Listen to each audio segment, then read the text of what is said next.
বেয়াদব কোথাকার! আমার গায়ে হাত দিস কোন সাহসে? অফিসের সবাই তাকিয়ে আছে।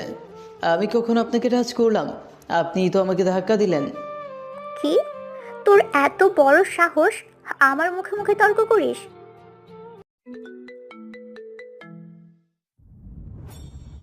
রিফাত, এই রিফাত, হুম। ভার্সিটি যাবি না? না। কি বললি? আজ প্রথম দিন আর আজকেই যাবি না? না মানে যাব। খেতে আয়। তুমি যাও, আমি ফ্রেশ হয়ে আসছি। আম্মু চলে গেল, আমি ফ্রেশ হতে ঢুকলাম। যতক্ষণে ফ্রেশ হচ্ছি ততক্ষণে আপনাদেরকে আমার পরিচয়টা দিয়ে দিই। আমি হলাম মোহাম্মদ রিফাত আলী, বাবা মায়ের বড় ছেলে। আমার একটা ছোট ভাই আছে। আমি ফ্রেশ হয়ে গেলাম, বাকি পরিচয় পরে একদিন বলা যাবে। আসলে আজ আমার ভার্সিটির প্রথম দিন, কিন্তু আমি যেতে ভয় পাচ্ছি। কারণ আমি শুনেছি ভার্সিটিতে নাকি নতুনদের র্যাগ করে। এমনিতেই আমি অনেক ভীতু, তার উপর যদি আজকে উল্টো পাল্টা কিছু করিয়ে নেয় তাহলে তো আমি শেষ। কি হলো, তাড়াতাড়ি আয়। আসছি। আমি নিচে গেলাম, আম্মু আমাকে খেতে দিল। আম্মু, বল।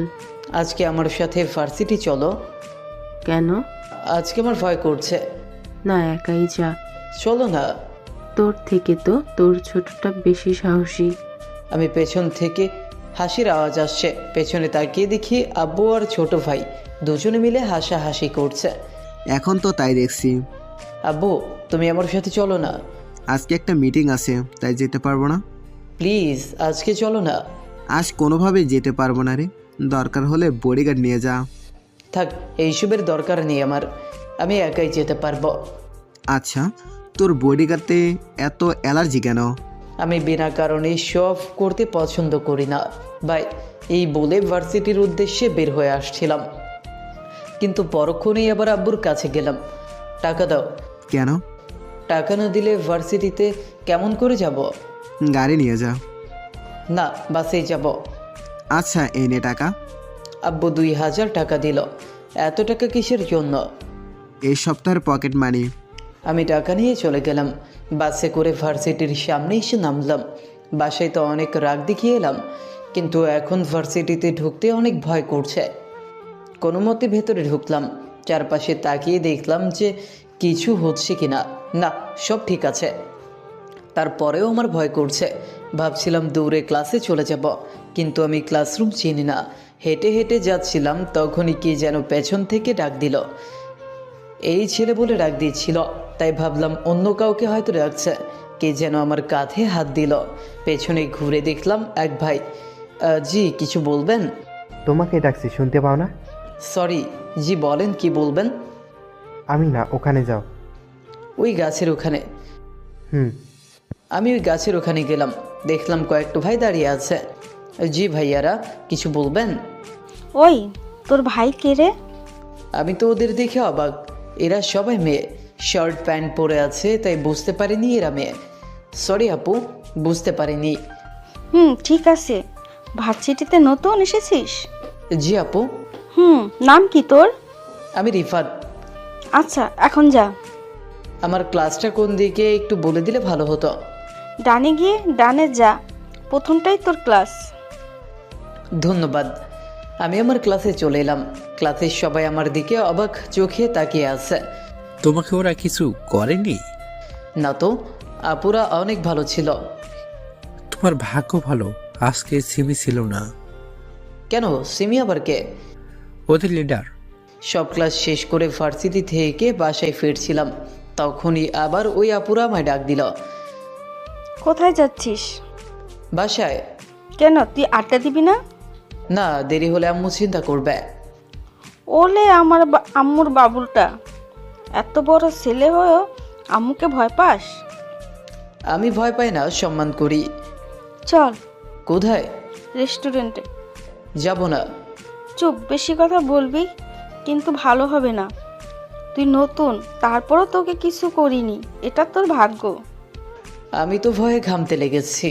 না না আপু, আপনারা যা বলবেন তাই করব। হ্যাঁ, চল। আমি ওদের সাথে হাঁটতে হাঁটতে রেস্টুরেন্টে এলাম। ওরা 4 জন আছে। আমাকে একদিকে বসালো, আর ওরা 2 সাইডে বসে আছে আর আমার দিকে তাকিয়ে আছে। তুই এত কিউট কেন রে? তুই কি খেতে পাস না?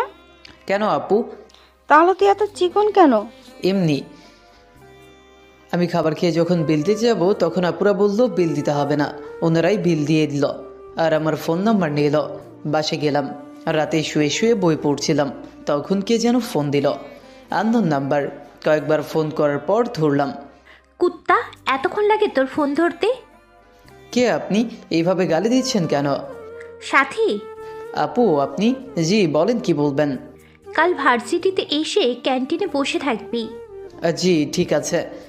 সাথী আপু হচ্ছে সিনিয়র গন্ডি আপুগুলোর মধ্যে একজন। সকালবেলা ভার্সিটি গেলাম, এখন আর ভয় লাগে না, বড় আপুদের সাপোর্ট আছে তো তাই। ভার্সিটিতে ঢুকতে যাব আর ঠিক তখনই একটা গাড়ি এসে ধাক্কা দিল। আমি মাটিতে পড়ে গেলাম। গাড়ি থেকে একটা মেয়ে বের হয়ে আসলো আর আমাকে, কুত্তা, দেখে চলতে পারিস না? একে তো নিজে দোষ করলো, উল্টো আমাকে মারে। কুত্তি, তুই দেখে গাড়ি চালাতে পারিস না? তুই আমাকে মারলি আর গালি দিলি। কয়েকজন এলো আর আমাকে ওরাধুরা মারতে লাগলো। কিছুক্ষণ পর স্টপ। সিমির কথাতে ওরা আমাকে ছেড়ে দিল। দেখছিস আমাকে শুধু একটা থাপ্পড় মারার ফল। সরি আপু, আর এরকম হবে না। যা এখান থেকে। আমি তাড়াতাড়ি সেখান থেকে চলে গেলাম ক্লাসরুমে। সবাই আমার দিকে তাকিয়ে হাসছে আর বিভিন্ন রকম কথা শোনাচ্ছে। ওদের কথায় অনেকটাই খারাপ লাগছিল, তাই ক্যান্টিনে গিয়ে বসে থাকলাম। একটু পর কে এসে যেন আমার কাঁধে হাত রাখলো। পেছনে ঘুরতেই দেখি সাথী আপু দাঁড়িয়ে রয়েছে।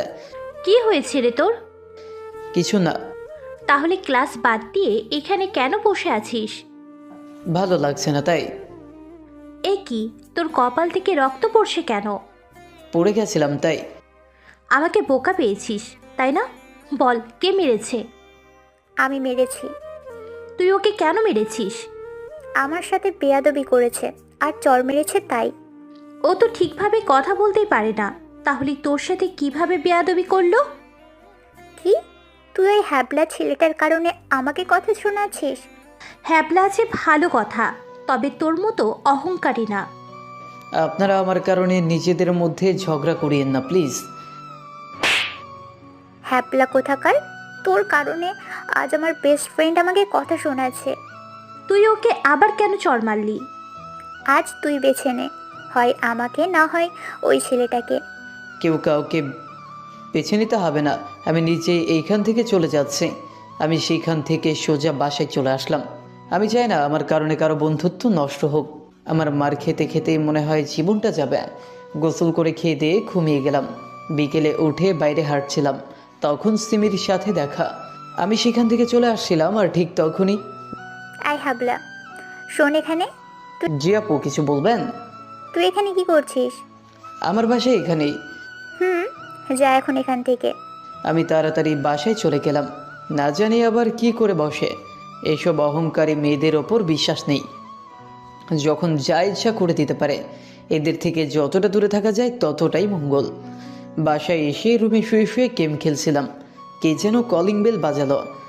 আমি নিচে গেলাম না, কারণ এই জায়গায় আমার পরিচিত বলতে কেউ নেই। একটু পরে আম্মু রুমে এলো। নিচে কেন যাসনি? কেন? তোর রফিক আঙ্কেলের মেয়ে এখানে এসেছিল। ভালো, এখন যাও, আমি ঘুমাবো। আম্মু চলে গেল। রফিক আঙ্কেল হচ্ছে আব্বুর ছোটবেলার বন্ধু। ওনার একটা মেয়ে আছে, ছোটবেলায় দেখেছিলাম, তাই কিছু মনে পড়ছে না। এত তাড়াতাড়ি তো ঘুমও আসবে না, পড়তেও মন চাচ্ছে না, মনটা অনেক খারাপ লাগছে। ফেসবুকে ঢুকলাম একটু, তাও ভালো লাগছে না, তাই গান শুনতে লাগলাম। গান শুনতে শুনতে কখন যে ঘুমিয়ে গেছে কিছু টেরই পাইনি। আম্মু এসে সকালবেলা আমাকে ডেকে দিল। কানে হেডফোন থাকায় মাথাটা ব্যথা করছে। সারা রাত গান বেজেছে, যার কারণে মাথাটা ব্যথা করছে। আর ফোনের ব্যাটারি লো, ফোনটা চার্জ দিয়ে ফ্রেশ হতে গেলাম। ভার্সিটির এখনও অনেক টাইম আছে। খেয়ে এসে একটু পড়তে বসলাম। মাথা ব্যথার কারণে পড়তেও মন চাচ্ছে না। আম্মুকে বললে তো ঝাঁটাপিটা করবে। রেডি হয়ে ভার্সিটির উদ্দেশ্যে রওনা দিলাম। মাথাটা এখনও প্রচণ্ড ব্যথা করছে। ভার্সিটিতে পৌঁছে কোনো রকম ক্লাসরুমের কাছাকাছি গেলাম আর ঠাস করে পড়ে গেলাম। চিন্তা করিয়েন না, অজ্ঞান হয়নি, কার সাথে যেন ধাক্কা খেয়েছি। সরি। মানে দেখে চলতে পারেন না? পারি, তবে মাথা ব্যথার কারণে মাথা কাজ করছে না। আরও এমন কথা বলছিলাম, তখনই সিমি এসে, লুচ্চা কোথাকার, মেয়ে দেখলেই মন আনচান করে, তাই না? বাপরে বাপ, এমনিতেই মাথা ব্যথা, তার উপর এত বড় চর। একটু পরেই আরেকটা চরের আওয়াজ পেলাম। তাকিয়ে দেখি সাথী আপু সিমিকে একটা চর মেরেছে। তুই আমাকে কেন মারলি? তুই কেন ওকে মারলি? তুই ওর কারণে আমাকে মারলি তো? ঠিক আছে, ওই ছেলেটাকে যদি এই ভার্সিটি থেকে না তাড়াই তাহলে আমার নামও সিমি নয়। আর হ্যাবলা, তোকে বলে দিচ্ছি, যেদিন সুযোগ পাবো সেদিন তোকে মজা বোঝাবো। আমি দৌড়ে বাসায় চলে এলাম। কত বড় করে হুমকি দিচ্ছে। আমি আর 1 সপ্তাহ ভার্সিটিতে যাব না, যা বলা তাই কাজ। 1 সপ্তাহ ভার্সিটি গেলাম না, এই কদিনে অনেক প্রশ্নের উত্তর দিতে হয়েছে। আজ 1 সপ্তাহ পর ভার্সিটি যাচ্ছি, মনে হয় সব ঠিক হয়ে গেছে। আমি ভার্সিটি যেতেই কয়েকজন লোক আমাকে তুলে নিয়ে গিয়ে একটা ক্লাসরুমে ফেলে দিয়ে চলে আসলো। বাইরে থেকে দরজা বন্ধ করা, হঠাৎ পেছন থেকে হাসির আওয়াজ পাচ্ছে। ঘরটা প্রায় অন্ধকার, কোথাও ফুটটুত না তো। ভয়ে আমার 1 নাম্বার চলে এসেছে। মেয়েটা একটু এগিয়ে আসলো। এ তো সিমি। কি হয়েছে সোনা, ভয় পেয়েছো নাকি? আপু আমাকে যেতে দিন, আমি বাড়ি যাব। সিমি তার শার্টের হাতাগুলো ছিঁড়ে ফেলে দিল। প্যান্ট আগে থেকেই ছেঁড়া আছে। হঠাৎ আমাকে জড়িয়ে ধরলো আর বাঁচাও বাঁচাও বলে চেঁচাতে লাগলো। জড়িয়ে ধরে বাঁচাও বাঁচাও বলে চেঁচাতে লাগলো। কয়েকজন মিলে দরজা ভেঙে ভেতরে প্রবেশ করলো। এরা হলো সিমির বডিগার্ড।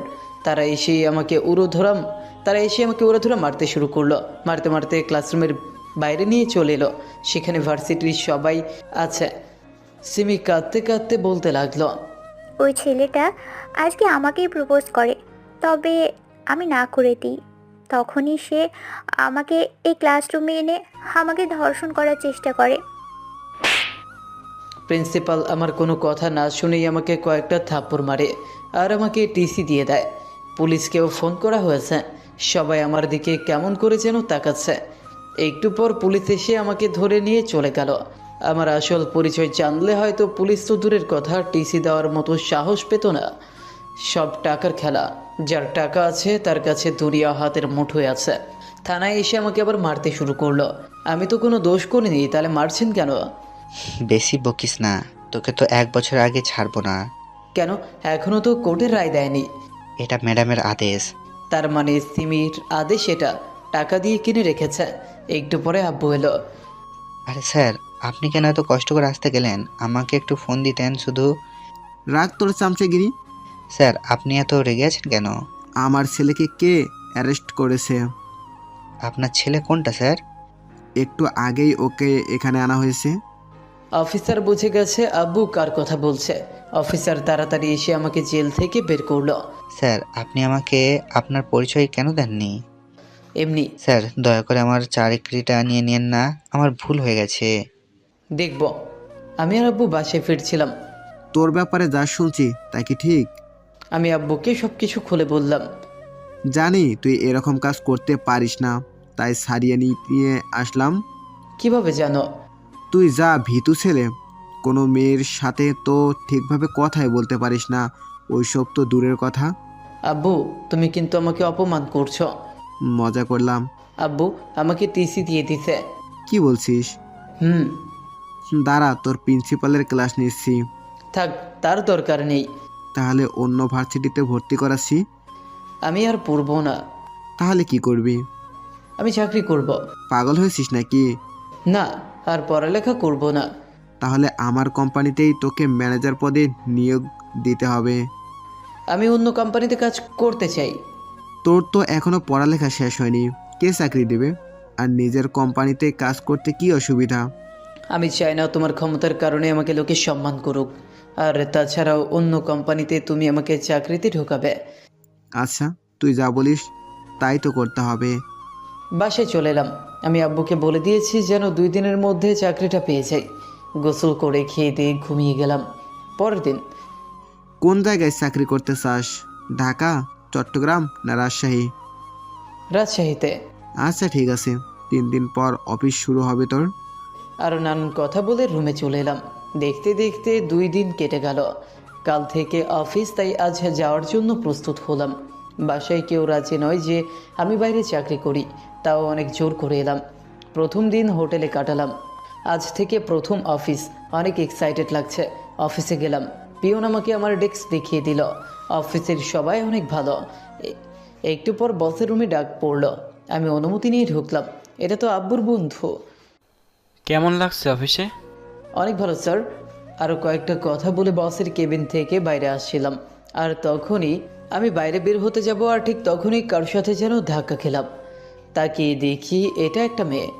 মার খাবার সময় চলে এসেছে, কিন্তু না, মেয়েটা আমাকে অবাক করে দিল। সরি, দেখতে পাইনি। না না, আমি সরি, আমিও দেখতে পাইনি। আচ্ছা, তাহলে দোষ আমাদের দুজনেরই। আচ্ছা।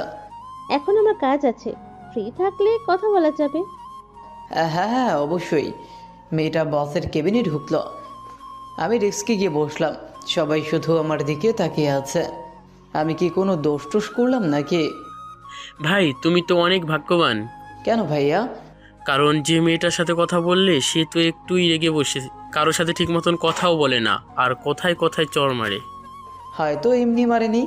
আমি কাজ করতে শুরু করলাম। ডিগ্রি নেই তো কি হয়েছে, আমি ছোট থেকেই কম্পিউটারে দক্ষ। 1 ঘন্টার কাজ 30 মিনিটে করে দিতে পারবো। আমার কাজগুলো আমি ভালোভাবেই পালন করছি। তা দেখে বস খুব খুশি হয়েছে। আর যে মেয়েটির সাথে ধাক্কা খেয়েছিলাম সে হলো বসের সেক্রেটারি। লাঞ্চ টাইমের সময় ক্যান্টিনে গেলাম। এখানকার কিছু খেতে মন চাচ্ছে না, আর বাসা থেকেও কিছু নিয়ে আসেনি, তাই 1 কাপ চা আর বিস্কিট খাচ্ছিলাম। চা খেতে আমার সব থেকে মজা লাগে। বাইরে বৃষ্টি হচ্ছে, হালকা ঠান্ডা লাগছে, আর গরম চা খাচ্ছে, বেশ মজাই লাগছে। কে যেন আমার সামনে এসে কলা খকার দিচ্ছে। তাকিয়ে দেখি সেক্রেটারি, কিন্তু উনি আমার ম্যাডাম হয়। জি ম্যাডাম, কিছু বলবেন? একা একা কি করছো? এই তো লাঞ্চ করছি। এটা কোনো লাঞ্চ হলো? চা আর বিস্কুট দিয়ে? আমার জন্য এটাই লাঞ্চ। বাসায় কেউ নেই? আমার তো বাসা নেই। তাহলে কোথায় থাকো? আমি মেসে। ম্যাডাম আমার সামনের চেয়ারে বসলো আর টিফিন বক্সটা খুললো। সেখানে কয়েক ধরনের আইটেম রয়েছে। আমি আমার মন মতো চা খেতে থাকলাম। নাও, খাও। কেন? আমি দিচ্ছি তাই। সরি। কেন? আমি আল্লাহ ছাড়া আর কারো দয়া নিয়ে বাঁচতে চাই না। আমি তো তোমায় দয়া করছি না। তাহলে কি করছেন? আমি তো এমনি এলাম তোমার সাথে লাঞ্চ করতে। করেন তাহলে। তুমি না নিলে কিভাবে করব? এই তো আমি চা আর বিস্কিট খাচ্ছি, আপনিও খান। কিন্তু আমার খাওয়া হয়ে গেছে, এখন আসি। এই বলে আমি আমার ডেস্কে চলে এলাম। ম্যাডাম তার খাবারগুলো না খেয়ে ওপরে চলে এলো। আসুক, তাতে আমার কি? চিনি না জানি না, তার খাবার কেন খাবো? অফিস বিকেল 5টায় ছুটি দিল। বাইরে এখনও বৃষ্টি হচ্ছে।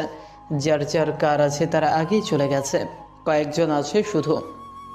একটু পর ম্যাডাম আমার সামনে এসে দাঁড়ালো, সাথে তার প্রাইভেট কার। চলো। কোথায়? আসো, তারপর বলছি। আমি উঠে গেলাম। কে জানে কোথায় নিয়ে যাচ্ছে। গাড়ি এসে থামলো একটা বিল্ডিংয়ের সামনে। ম্যাডাম আমাকে তার সাথে ওপরে নিয়ে গেল, আর একটা ফ্ল্যাটের সামনে এসে আমার হাতে চাবি ধরিয়ে দিল। কি হলো, আমাকে কেন চাবি দিচ্ছেন? আজ থেকে এটা তোমার ফ্ল্যাট। কে দিল? অফিসের তরফ থেকে। ও, সামনে যে ফ্ল্যাটটা দেখছো ওটা আমার। কোনো কিছু দরকার হলে আসতে দ্বিধাবোধ করবে না। আমি ফ্ল্যাটে ঢুকলাম। বেশ সুন্দর। রাতের বেলা বৃষ্টি হচ্ছে, খুব ক্ষুধা লেগেছে। খাবার তো কিছুই নেই, আর রান্নাও তো করতে জানি না। আর এত বৃষ্টিতে বাইরে যাওয়া যাবে না। দরজায় কে যেন নক করলো। খুলে দেখি ম্যাডাম খাবার নিয়ে এসেছে। কিছু বলবেন? তোমার জন্য খাবার নিয়ে এলাম। ধন্যবাদ। খাবারটা নিয়ে নিলাম। খুব ক্ষুধা পেয়েছে, বেশি কথা না বলাই ভালো। ম্যাডাম চলে গেল, আমিও খেয়ে ঘুমিয়ে গেলাম। পরের দিন অফিসে গিয়ে শুনলাম বস নাকি অসুস্থ, তাই তিনি চিকিৎসার জন্য বিদেশে যাচ্ছেন। তাই যতদিন না বস সুস্থ হচ্ছেন ততদিন ওনার মেয়ে বস হিসেবে কাজ করবেন। সবাই নতুন বসকে স্বাগতম জানাবার জন্য দাঁড়িয়ে আছে। একটু পরে নতুন বস এলো। ওকে দেখে আমার মাথা চক্কর দিতে লাগলো। এটা আর কেউ না, এই হলো সিমি। সবাই তাকে স্বাগতম জানালো। যখন সে যাচ্ছিল তখন আমাকে ইচ্ছে করে ধাক্কা দিল, আর সাথে সাথেই বেয়াদব কোথাকার, আমার গায়ে হাত দিস কোন সাহসে? অফিসের সবাই তাকিয়ে আছে। আমি কখন আপনাকে টাচ করলাম? আপনিই তো আমাকে ধাক্কা দিলেন। কি, তোর এত বড় সাহস আমার মুখে মুখে তর্ক করিস? আমি মাথা নিচু করে তার কথা শুনছি। সেক্রেটারি সিমিকে নিয়ে চলে গেল। আজ হয়তো আমার চাকরি গেল। আমি আমার ডেস্কে বসে কাজ করছি। আমার কাজ প্রায় শেষ। হঠাৎ পিয়ন এসে আমাকে একটা ফাইল ধরিয়ে দিয়ে চলে গেল আর বলে গেল কাল বিকেলের মধ্যে যেন রেডি হয়ে যায়। কিন্তু এই ফাইলগুলো তো আমার সিনিয়রদের, আমি কেন তাদের কাজ করে দিব? আর যদিও বা করি তাহলে এতগুলো ফাইল কাল বিকেলের মধ্যে কিভাবে জমা দিব? আমি তাড়াতাড়ি করে কাজগুলো করতে লাগলাম। কাজ করতে করতে লাঞ্চ টাইম যে কখন পার হয়ে গেছে বুঝতেই পারিনি। আরও 6টা ফাইল আছে। কিভাবে যে এতগুলো ফাইল কালকের মধ্যে জমা দিব বুঝতেই পারছি না। আমার আর এখন খেতে ইচ্ছে করছে না, কিন্তু টানা অনেকক্ষণ কাজ করার ফলে কাজ থেকেও মন উঠে গেছে। তারপরেও কাজ করতে থাকলাম। অফিস ছুটি হয়ে গেছে, আরও 5টা ফাইল বাকি রয়েছে। খুব ক্লান্ত লাগছে, কোনো দিন একসাথে কাজ করিনি তো, তাই বাসায় যাবার জন্য প্রস্তুতি নিচ্ছিলাম। তখন সিমি আমার সামনে দিয়ে যাচ্ছিল আর একটা হাসি দিয়ে গেল। বুঝলাম না এটা কিসের হাসি, কিন্তু এতটুকু বুঝলাম সে কোনো কিছু নিয়ে খুশি আছে অথবা কিছু একটা অর্জন করে নিয়েছে। আমি যখনই রিক্সা ডাকতে যাব ঠিক তখনই সেক্রেটারি ম্যাডাম তার গাড়ি নিয়ে এলো। আমিও চড়ে বসলাম। কারণটা হলো এখন আমি খুবই ক্লান্ত রয়েছি। গাড়িতে তিনি অনেক কথা বলেছেন, তবে আমি শুধু হ্যাঁ না করে রেখে দিয়েছি। বাসায় এসে ফ্রেশ হয়ে ঘুম চলে গেলাম। ক্লান্তির কারণে ঘুম আসতে দেরি হলো না, কিন্তু আমার ঘুম ভেঙে গেল। ঘুম থেকে উঠে বুঝতেও পারছি না এটা সকাল না রাত। বিকেলে ঘুম গেলে বুঝতে পারি না এটা সকাল কে রাত। ফোনটা হাতে নিয়ে দেখি রাত 2টা। পাশে তাকিয়ে তো আমি অবাক। আমি পাশে তাকিয়ে দেখি খাবার রাখা আছে, কিন্তু কথাটা হলো আমার ঘরে খাবার এলো কীভাবে? দরজা তো লাগানো। আর আমার যতদূর মনে পড়ছে আমি তো কোনো খাবার অর্ডার দিইনি বা কোনো খাবারও কিনে নিয়ে আসিনি। আর প্লেটটাও তো আমার না। যার খুশি তার হোক, এখন আমার খুব ক্ষুধা লেগেছে, আর পারছি না। ক্ষুধার জ্বালায় পেটটাও খুব ব্যথা করছে। আমি লাফিয়ে ওয়াশরুমে গিয়ে হাত মুখ ধুয়ে এসে খেতে লাগলাম। আহা, খাবারের কি টেস্ট! তাও আবার বিরিয়ানি, আমার সব থেকে ফেভারিট খাবার। খাওয়া শেষে পানি খেয়ে হাত মুখ ধুয়ে প্লেটটা পরিষ্কার করে রাখলাম। সকালে আবার সেক্রেটারি ম্যাডামকে দিতে হবে। খাবার টেস্ট করেই বুঝে গেছি এটা কার রান্না, কারণ এর আগেও ম্যাডামের হাতের রান্না আমি খেয়েছি। ম্যাডাম আমার কত খেয়াল রাখে। আবার ঘুমানোর জন্য প্রস্তুত হলাম, কিন্তু রাতে যদি আমার একবার ঘুম ভেঙে যায় তাহলে আর সহজে ঘুম আসে না। শুয়ে শুয়ে ভাবছি ম্যাডাম কি করে আমার রুমে এলো। আমি তো দরজা ভালো করেই লক করেছিলাম। সকালে না হয় জিজ্ঞেস করে নিব, আর সাথে বড় করে একটা ধন্যবাদ জানাবো। কিন্তু আমি ভাবছি কতদিন আর অন্যের উপর ভরসা করে চলব? প্রতিদিন তো আর কেউ আমাকে খেতে দিবে না, আর হোটেলের খাবার খেলে টাকা বাঁচবে না। তাই ভাবছি রান্না শিখে নিব। কিন্তু কি করে শিখব? ইউটিউব তো আছে। তাড়াতাড়ি ইউটিউবে ঢুকলাম, দেখে নিলাম কয়েকটা রেসিপি।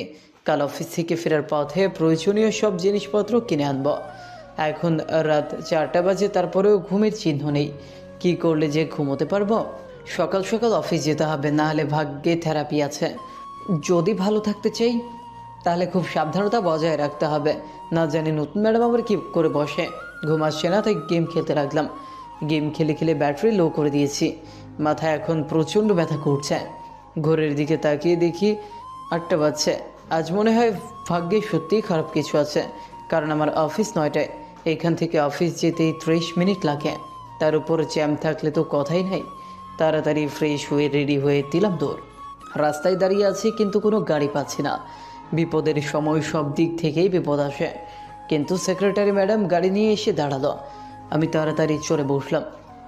কি হলো, ঘেমে আছো কেন? ম্যাডাম কথা না বাড়িয়ে তাড়াতাড়ি গাড়ি চালান, রাস্তায় সব বলা যাবে। ম্যাডাম গাড়ি চালাতে লাগলো। রাস্তায় কি হয়েছে, এত ঘামছো কেন? আসলে অফিসে লেট হয়ে যাচ্ছে, আর বস তো কেমন সেটা আপনি জানেন। আরে টেনশন নিও না তো, কিছুই হবে না। অফিসে চলে এসেছি। Madam thank you so much. এই বলে আমি অফিসে দৌড়ে ঢুকে গেলাম। এসেই দেখতে বসে পড়লাম। হ্যাঁ, এতক্ষণই শান্তি লাগছে। একদম টাইমে এসে পৌঁছে গেছি। অনেক কাজ পড়ে আছে, কাজগুলো করতে লাগলাম। না জানি আবার এইটার উপর দিয়েই ঝড় বইয়ে দেয়। একটু পর পিয়ন এসে বলে গেল বস নাকি আমাকে ডেকে পাঠিয়েছে। আমি আবার কি করলাম? যাই হোক, তাড়াতাড়ি বসের রুমের দিকে গেলাম। ম্যাডাম আসতে পারি? হুম। আমি ভেতরে প্রবেশ করলাম। কেবিনে একদম শান্ত হয়ে আছে।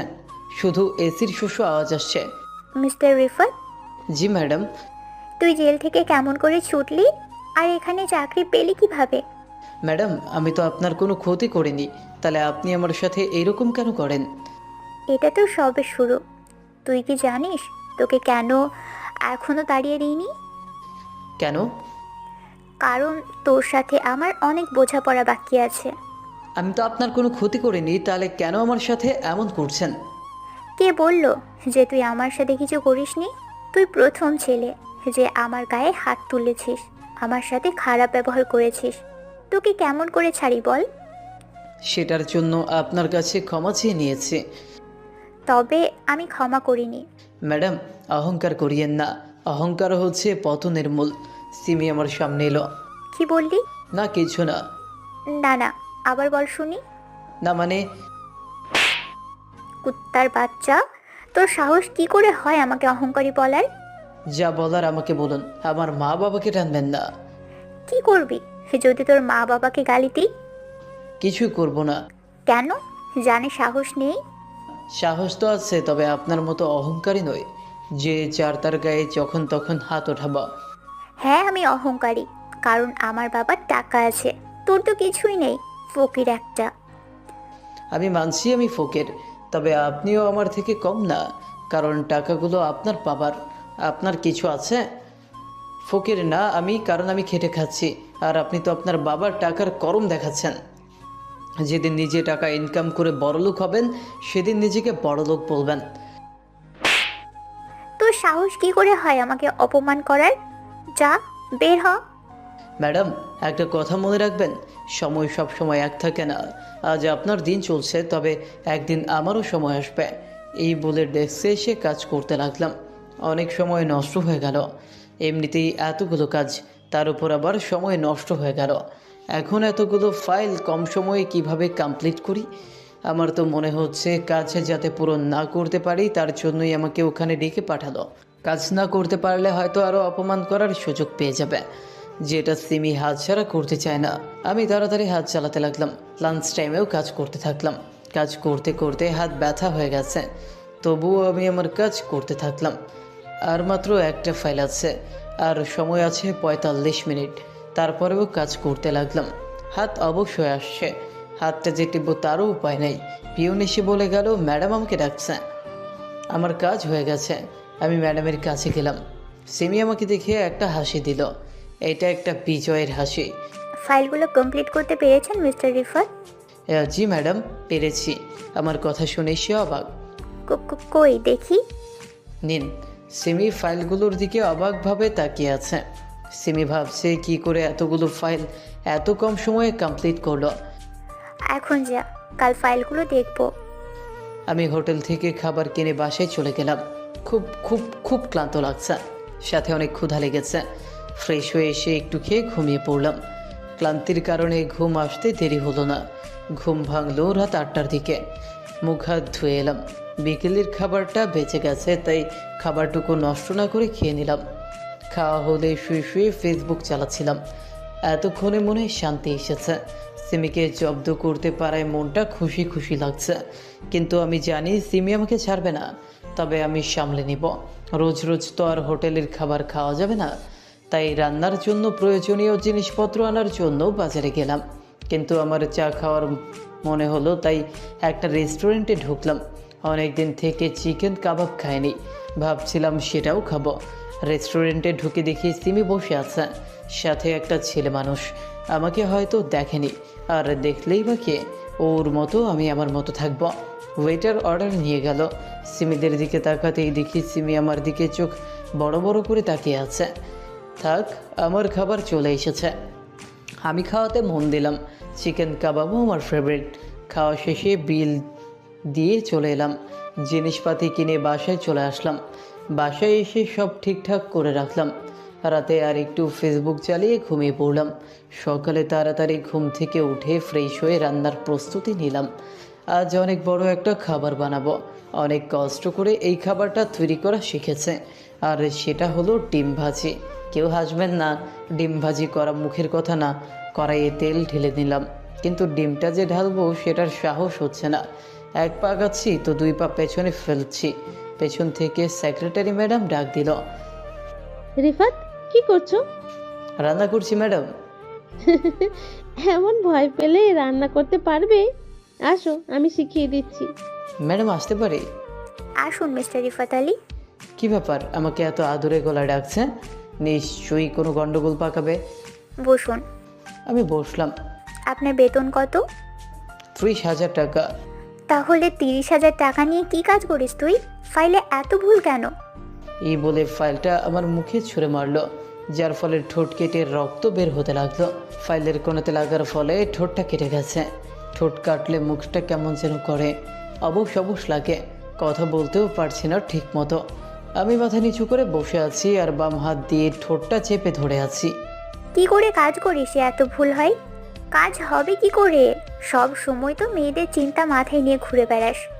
কি হলো, উত্তর দিচ্ছিস না কেন? আমি আসলে ম্যাডাম, একসাথে এতগুলো ফাইল একসময় কি করে কমপ্লিট করা যায়? তারপরেও তো কমপ্লিট করেছি, শুধুমাত্র পরের ফাইলটাতে একটু ভুল হয়ে গেছে।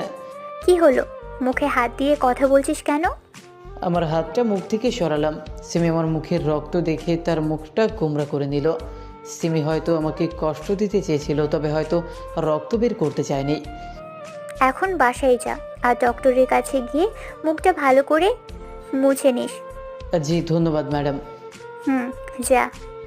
আমি অফিস থেকে প্রথমে ক্লিনিকে গিয়ে ঠোঁটটা ভালো করে ওয়াশ করে নিলাম। তারপর বাসায় গেলাম। বাসায় গিয়ে গোসল করে ঘুমিয়ে গেলাম। ঠোঁট কাটলে খুবই খারাপ লাগে, কথা বলতেও পারা যায় না, খাওয়া তো দূরের কথা। ঘুম থেকে উঠলাম সেক্রেটারি ম্যাডামের ডাকে। রিফাত, এই রিফাত, কি হয়েছে তোমার? অফিস থেকে তাড়াতাড়ি বাসায় কেন চলে এলে? এমনি। এমনি মানে? দেখি শরীর ঠিক আছে কিনা। এ কি, গায়ে এত জ্বর কেন? মনে হয় সিমির মারের কারণে জ্বর চলে এসেছে। ম্যাডাম তাড়াতাড়ি ডাক্তারকে কল দিল। ম্যাডাম প্রায় অস্থির হয়ে পড়েছে। আমি বুঝছি না, আমি তো আর তার কেউ নই, তাহলে আমার জন্য কেন এত অস্থিরতা তার? কিছুক্ষণ পর ডাক্তার এসে আমায় দেখে গেল আর কিছু ঔষধ দিয়ে গেল। যতদিন সিমি বস হিসেবে থাকবে ততদিন আমাকে অফিসে প্যারা সহ্য করতে হবে। স্যার যে কখন সুস্থ হয়ে দেশে আসবেন। ম্যাডাম আমার জন্য হালকা খাবার বানালো, তবে ঠোঁট কেটে যাবার ফলে একটু খেলাম। তারপর ম্যাডাম আমাকে ওষুধ খাইয়ে দিলেন। জ্বরের কারণে 4 দিন অফিস যেতে পারলাম না। অফিসে বলতেও পারিনি, তবে 3 দিন ম্যাডাম আমার খুব খেয়াল রেখেছেন। আজ তিনি অফিসে গেলেন, কি যেন ইম্পর্টেন্ট কাজ রয়েছে। কাল থেকে অফিস যাব। এখন মোটামুটি সুস্থ আছি আর ঠোঁটের ঘাটাও প্রায় শুকিয়ে গেছে। কোনো মতে রাতটা পার করলাম। সকাল সকাল উঠে নাস্তা তৈরি করে খেয়ে অফিসের জন্য রেডি হলাম। আজ স্যার বিদেশ থেকে দেশে ফিরছেন। স্যারকে আনতে এয়ারপোর্ট গেছেন সেক্রেটারি ম্যাডাম আর সিমি। আমি অফিসে পৌঁছে আমার ডেস্কে বসে কাজ করতে লাগলাম। একটু পরে সিমি এলো। সবাই দাঁড়িয়ে ওনাকে সালাম দিলাম। সিমি যখন আমার সামনে দিয়ে যাচ্ছিল তখন আমার দিকে চোখ বাঁকা করে তাকাচ্ছিল। আমার জানে ভয় ঢুকে গেল, না জানি আজ কি কাটবে আমার। পিয়ন এসে আমায় ডেকে গেল। আমি ম্যাডামের কেবিনের কাছে যাবার আগে মুখটা ভালো করে রুমাল দিয়ে ঢেকে নিলাম। শরীরে মারবে মারুক, মুখে মারতে দিব না। ম্যাডাম আসতে পারি? আসো। আমি ভেতরে গেলাম। এই কি, কে আপনি? আর মুখ কেন রুমাল দিয়ে ঢেকে রেখেছেন? আমার মুখ থেকে রুমালটা সরালাম। তুই রুমাল দিয়ে মুখ ঢেকে রেখেছিস কেন? যাতে আপনার মার মুখে না পড়ে। তাই? জি। মুখ থেকে রুমালটা সরা, আর মারবো না। সত্যি? এই বলে মুখ থেকে রুমালটা সরালাম। 4 দিন অফিসে আসিসনি কেন?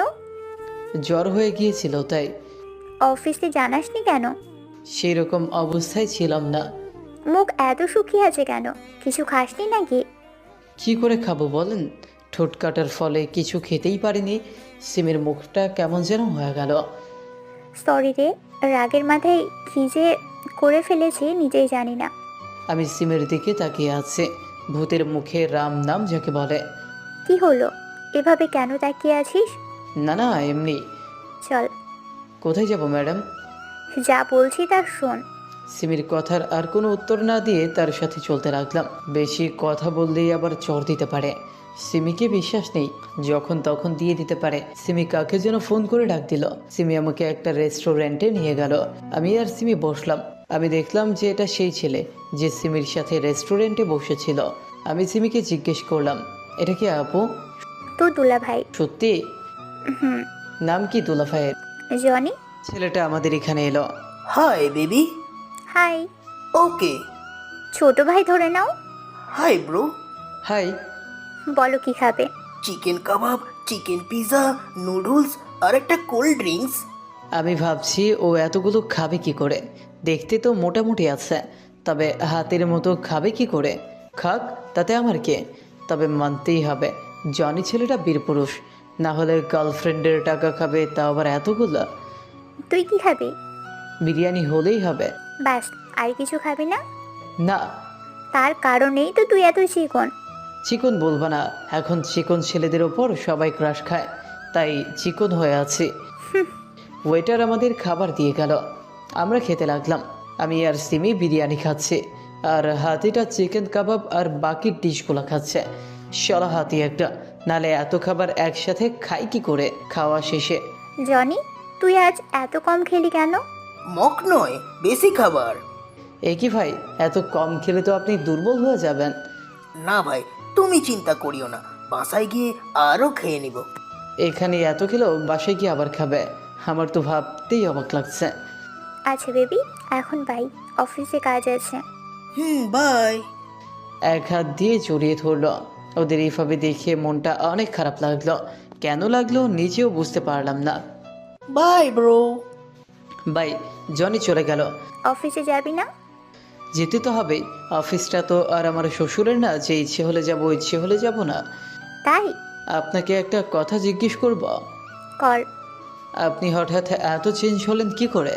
আসলে আমি তোকে অপমান করতে চেয়েছিলাম, তবে তোকে আহত করতে চাইনি। ও, আমাকে ক্ষমা করে দে প্লিজ। আপনি কেন ক্ষমা চাইছেন? ভুল দুজনেরই ছিল। তাহলে আজ থেকে আমরা ফ্রেন্ড? ঠিক আছে। গল্প করতে করতে অফিসে চলে এসেছি। সিমি তার কেবিনে গেল আর আমি আমার ডেস্কে বসে কাজ করতে লাগলাম। আর এখন থেকে এই অফিসটা সিমি সামলাবে, আর ওনার বাবা অন্য অফিসে, যার ফলে সেক্রেটারি ম্যাডামও স্যারের সাথে যেতে হয়। মাঝে মাঝে সেক্রেটারি ম্যাডামকে খুব মিস করি, কারণ এইখানে আসার পর থেকে একমাত্র উনিই আমার খেয়াল রেখেছিলেন। এইভাবে দিনকাল কাটতে থাকলো। সিমি এখন আমার খুব ভালো বন্ধু হয়ে গেছে, যাকে বলে গলায় গলায় ভাব। তবে আমি তাকে এখনও জানাইনি আমি কে। ঈদের কারণে অফিস ছুটি দিয়েছে বেশ কয়েকদিন। ভাবছি এই সুযোগে নিজের বাসা থেকে ঘুরে আসি। নিজের না, তবে আমার বাবার নিজের বাসা। আমি ভাবছি কালকে আমি বাসায় যাব। রাত্রিবেলা শুয়ে আছি আর সেই সময় সিমি কল দিল। বলো। সিমি আমাকে তুমি করে আর তার নাম ধরে ডাকতে বলেছে। কোথায় আছিস? শ্বশুর বাড়িতে। হারামজাদা, সত্য কথা বল। এত রাত্রে আর কোথায় থাকবো? বাসাতেই আছি। এখন আমাদের বাসায় আয়। মাথা খারাপ? এত রাতে কেন যাব? তোকে একটা কথা বলার আছে। কেন, সেটা তো বলো। আমারও তোমাকে একটা কথা বলার আছে। তাহলে তাড়াতাড়ি আমাদের বাসার ছাদে চলে আয়। আসছি। কল কেটে ভালো মতো দরজা লক করে সিমির বাসার দিকে গেলাম। সিমিদের ওখানে গিয়ে সোজা তাদের বাসার ছাদে গেলাম। দেখলাম সিমি দাঁড়িয়ে আছে। বলো, কি বলবে? এসেছিস? দেখতেই তো পাচ্ছ। বল, কি বলবি? আগে তুমি বলো, তুমি আমাকে ডেকে এনেছো। ঈদের পরে আমার বিয়ে। ওর মুখ থেকে এই কথা শোনার কোনো ইচ্ছেই আমার ছিল না। আমার মনটা বিষণ্ণতায় ভরে গেল। আমি জিজ্ঞেস করলাম, ভালো। কার সাথে? জনির সাথে। তাহলে তো আরও ভালো। এবার বল, তুই কি বলবি? আমি কাল দেশের বাড়ি যাব, তাই তোমাকে জানাতে এলাম। তাহলে আমার বিয়েতে থাকবি না? আমি থাকার চেষ্টা করব। তুই না থাকলে কিন্তু খুব খারাপ হবে বলে দিলাম। আমি থাকলেই কি আর না থাকলেই কি? তোর মন খারাপ হয়ে আছে কেন? কি না তো। আচ্ছা ভাই, ভালো থাকবা। কাল সকালেই আমি চলে যাব, তোমাকে আসতে হবে না, আমি একাই যেতে পারবো। আল্লাহ হাফেজ। আমি তাকে আর কিচ্ছু বলতে না দিয়ে সেইখান থেকে চলে এলাম। মনটা তখন থেকে খারাপ হয়ে আছে যখন জানতে পারি সিমির বিয়ে ঠিক হয়েছে। আমার কেন খারাপ লাগছে সেটা আমি নিজেও জানি না। ঘুমোতে চলে গেলাম তাড়াতাড়ি। সকালবেলা বাস স্টপে বসে আছি, সব কিছু গুছিয়ে নিয়ে চলে এসেছি। থাকবো না আর এইখানে। নিজের অফিস থাকতে পরের অফিসে চাকরি করছিলাম। নেহাত এটা একটা বোকামি।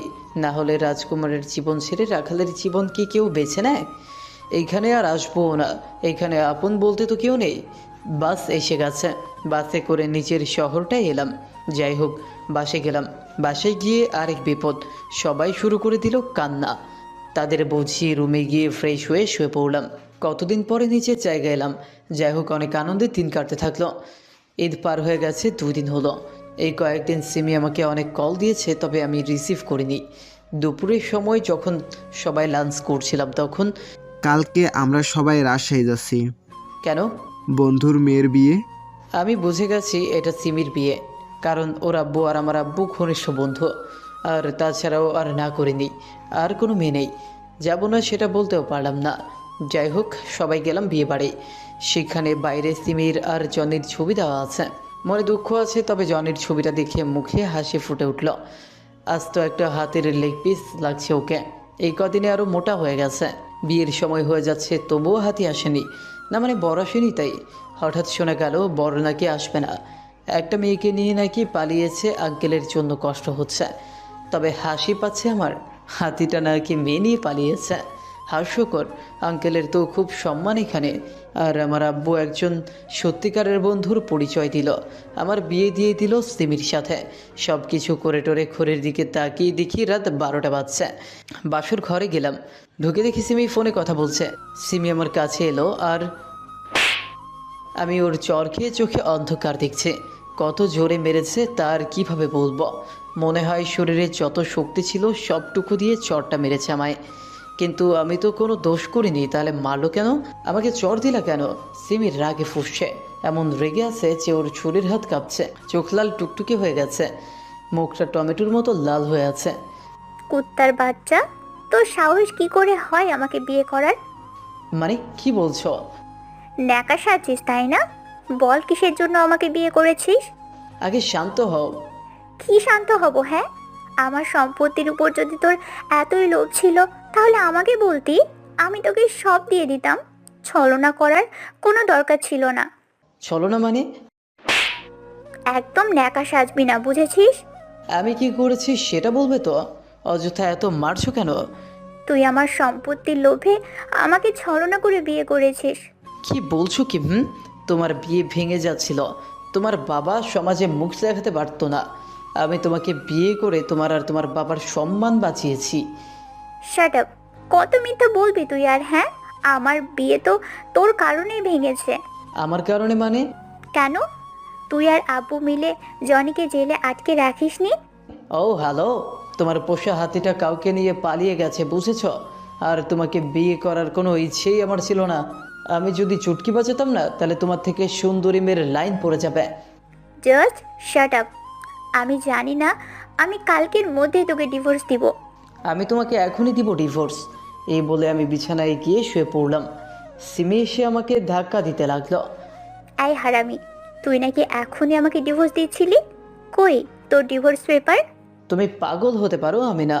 এত রাতে কে তোমার জন্য কোর্টে বসে থাকবে? ঠিক আছে, তবে কালকেই তোকে আমার সাথে কোর্টে যেতে হবে। তোর মতো চিটারের সাথে আমি সংসার করতে পারবো না। আমার বয়ে গেছে তোমার সাথে সংসার করতে। বিছানা থেকে নাম। কেন? তোর সাথে আমি শোবো? ইম্পসিবল। আমি নামবো না, তুমি যা খুশি করো। সিমি আমার হাত ধরে টেনে ফ্লোরে ফেলে দিল। সিমি আমাকে ফেলে দিয়ে বিছানায় উঠে গেল আর পুরো বিছানায় হাত পা ছড়িয়ে ছিটিয়ে শুয়ে পড়ল। অগত্যা আমি ফ্লোরেই শুয়ে পড়লাম। সোফাও নেই যে সোফাতে ঘুমাবো। আর ফ্লোরে এর আগে কখনো ঘুমোয়নি, যার কারণে শরীরে ব্যথা করছে। আমি কষ্ট করে শুয়ে থাকলাম, তবে আমার একটা অভ্যাস আছে, কোলবালিশ ছাড়া আমি ঘুমোতে পারি না। সিমি, সিমি, কি? তোমার কোলবালিশটা দাও না। খবরদার আমার কোনো জিনিসে হাত দিবি না, আর আজ থেকে আমাকে আপু বলে ডাকবি। কিন্তু তুমি তো আমার বউ। আরও মার খাবার শখ আছে তোর? না না না, আমি শুয়ে পড়লাম। আমি ভাবছি সিমি আমাকে কেন চিটার বলছে। আর আমি আর আঙ্কেল জনকে কখন জেলে ঢোকালাম। আঙ্কেলকে জিজ্ঞেস করলে প্রশ্নের উত্তর পেলেও পেতে পারি। অনেক কষ্টের রাতটা পার করলাম। শুনেছি বাসর রাতে কত মজা হয়, কত কি হয়। আর আমি কিছু তো করতেই পারলাম না, উল্টো কয়েকটা মার খেতে হলো। সকালবেলা ঘুম থেকে উঠলাম 10টায়। বিছানায় সিমি নেই, হয়তো বাইরে আছে। আমি ফ্রেশ হয়ে নিচে গেলাম। সবাই অনেক যত্ন করে খাওয়াচ্ছে, অনেক রকমের খাবার রান্না করেছে। তবে আমি বেশি খেতে পারিনি। তবে আমি নিশ্চিত যদি জনি আমার জায়গায় থাকতো তাহলে সব খাবার একাই খেয়ে নিত। সিমি যে কী দেখে তাকে ভালোবাসে সেটা সিমি জানে। তবে আজকাল মেয়েরা ইচ্ছে করেই উল্টোপাল্টা ছেলের সাথে প্রেম করে, যাতে সবসময় ছেলেটাকে ছেড়ে চলে যাবার ভয় দেখিয়ে যা খুশি করিয়ে নেয়। খাওয়া শেষে আমি ভাবলাম সিমির ব্যাপারে একটু কথা বলা যাক। আঙ্কেল, আপনার সাথে আমার একটু কথা আছে, প্রাইভেটে যদি অনুমতি দেন। দিলাম, তবে এখন থেকে বাবা ডাকবে, কেমন? জি।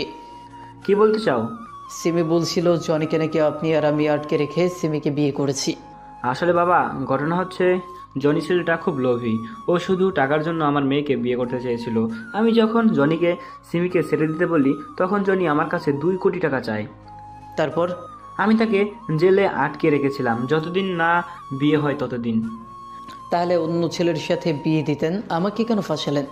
আসলে তোমার আর সিমির বিয়ে ছোট থেকে ফিক্স করা ছিল। আমি জানি মেয়েটা অনেক বকে গেছে। এখন তুমি মেয়েটাকে ভালো করতে পারো, যা খুশি করো, আমি বাধা দেব না। আমি যথাসাধ্য চেষ্টা করব। আরও কিছু কথা বলে রুমে এসে বিছানায় শুয়ে থাকলাম। একটু পর সিমি এলো। কোথায় গিয়েছিলে? কোর্টে ডিভোর্সের ব্যাপারে কথা বলতে। কি বললো? 6 মাস সময় দিয়েছে। আমি বিছানা থেকে উঠে গিয়ে তাকে জড়িয়ে ধরে বললাম, তার মানে এই 6 মাস তুমি আমার বউ?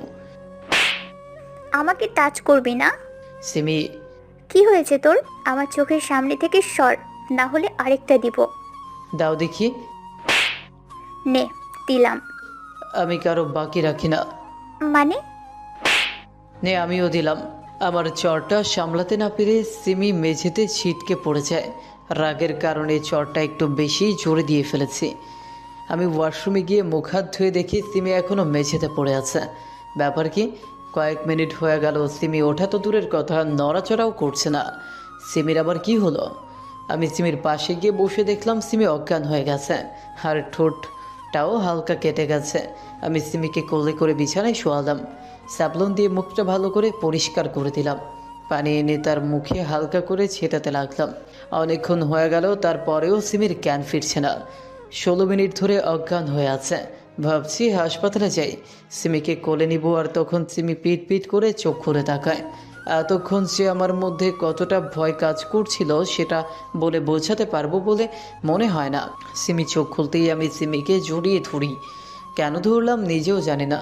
হারানোর ভয় যাকে বলে। এতদিন তার সাথে থেকে থেকে সিমিকে ভালোবেসে ফেলেছি। হাই, ছাড় ছাড় বলছি। আমি ছেড়ে দিলাম। আমাকে জড়িয়ে ধরিস কোন অধিকারে? আমার গায়ে হাত ওঠালি কেন? আর কোন অধিকারে? কি হলো বল? এই বলে আবার হাত ওঠাতে যাচ্ছিল, আর তখন আমি তার হাত ধরে ফেলি। হারামজাদা, তুই আমাকে মেরেছিস তাই না? তুই হাত ধরলি কেন? ছাড় বলছি। আজ থেকে তুমি আর আমার গায়ে হাত ওঠাবে না। কি করবি না হলে? 16 মিনিট অজ্ঞান হয়েছিলে আর সাথে ঠোঁট কেটেছে। এর থেকে ছোট উদাহরণ আর আমার কাছে নেই। সিমি চুপ করে গেছে, কি আর বলবে। আমি ওর হাত ছেড়ে দিয়ে বিছানায় কোলবালিশটা নিয়ে শুয়ে পড়লাম। ওই, তুই আমার বিছানায় কেন শুলি? এটা আমার শ্বশুর বাড়ি, তার মানে সব কিছু তার। এখানে তোমার কিচ্ছু নেই। বাবাই জানে যে তোর মধ্যে কি দেখে তোর সাথে বিয়ে দিল। তাহলে কি হাতের সাথে বিয়ে দিলে ভালো হতো? হাতি মানে? তোমার গার্লফ্রেন্ডের সাথে। হারামি, তোকে তো আজ মেরেই ফেলবো। আমি আগেই বলে দিই, আমাকে মারলে কিন্তু তোমার খবর আছে। তাহলে বিছানা থেকে নাম। না, নামবো না, যা করার করো। সিমি আমাকে ধরে টানছে, আমাকে বিছানা থেকে ফেলে দিতে চাইছে, কিন্তু এবার আমিও জোর খাটাচ্ছি। সিমি আমাকে টানছে কিন্তু আমার শক্তির কাছে পারছে না। আমি সিমিকে জোরে টান দিতেই সিমি আমার উপর এসে পড়ে। তার ঠোঁটের সাথে আমার ঠোঁট হালকা টাচ করে। সিমি এখন আমার খুব খুব কাছে। এতদিন সিমির সাথে ছিলাম, তবে কোনোদিন আমার মধ্যে খারাপ ধারণা ওঠেনি সিমির জন্য। তবে আজ এই মুহূর্তে নিজেকে আটকাতে পারবো বলে মনে হয় না। সিমির গোলাপি ঠোঁট দুটো যেন আমাকে ডাকছে। সিমির ঠোঁট কাঁপছে, যা আমার মধ্যে দ্বিগুণ উত্তেজনা বাড়িয়ে দিচ্ছে। আমি সিমির ঠোঁটের সাথে আমার ঠোঁটে জোড়া লাগিয়ে দিলাম। কি স্বর্গীয় স্বাদ, একদম অমৃত। কিস করতে যে এত মজা জানতাম না, কারণ এই প্রথম কারো ছোঁয়া পেল আমার ঠোঁট। না হলে তো মেয়ে দেখলেই মনের মধ্যে আলাদা ভয় লাগে। এখন আমি সম্পূর্ণ মনোযোগ দিয়ে কিস করতেছি। কিসটা অনেকক্ষণ চলল, 57 সেকেন্ড। প্রথমবার তো, তাই বেশিক্ষণ পারলাম না। কিস করা হলে আমার মধ্যে এক অচেনা রকমের আনন্দ বয়ে যায়। মনটা আনচান আনচান করছে। সিমির কথা বলতে পারলাম না, কারণ কিস করার পরেই সিমি দৌড়ে রুমের বাইরে চলে গেছে।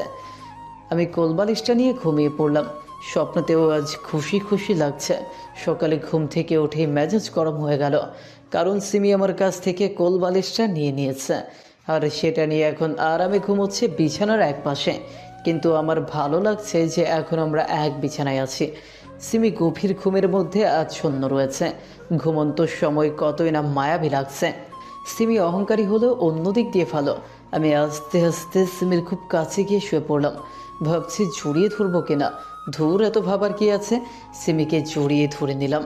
কত যে নরম শরীর, মনে হচ্ছে কোনো তোলাকে জড়িয়ে ধরে আছি। আমি সিমির চুলের ঘ্রাণ নিতে থাকলাম।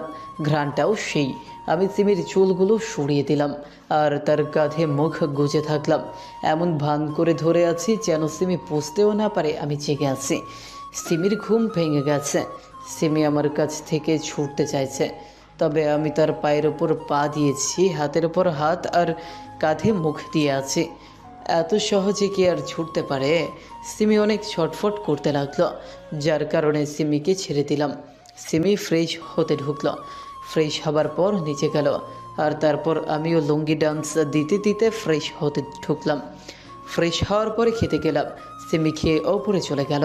খেয়ে ওপরে আসছিলাম, তখন বুঝতে পারি সিমি কার সাথে যেন ফোনে কথা বলছে। আমি ভেতরে ঢুকলাম। আমাকে দেখে সিমি আরও জোরে কথা বলতে লাগলো। বেবি, খেয়েছো তুমি? আমি অপর পাশ থেকে কি বললো বুঝতে পারলাম না। এইভাবে তারা অনেকক্ষণ কথা বলল। আমি চলে গেলাম ছাদে। সিমি আমাকে এইভাবে অনেক কষ্ট দিতে থাকলো। তার দেওয়া কষ্ট সহ্য করতে করতে 5 মাস 10 দিন পার হয়ে গেল। কত চেষ্টাই না করি সিমির কাছে যাবার জন্য, কিন্তু সিমি শুধু আমাকে অবহেলা করে।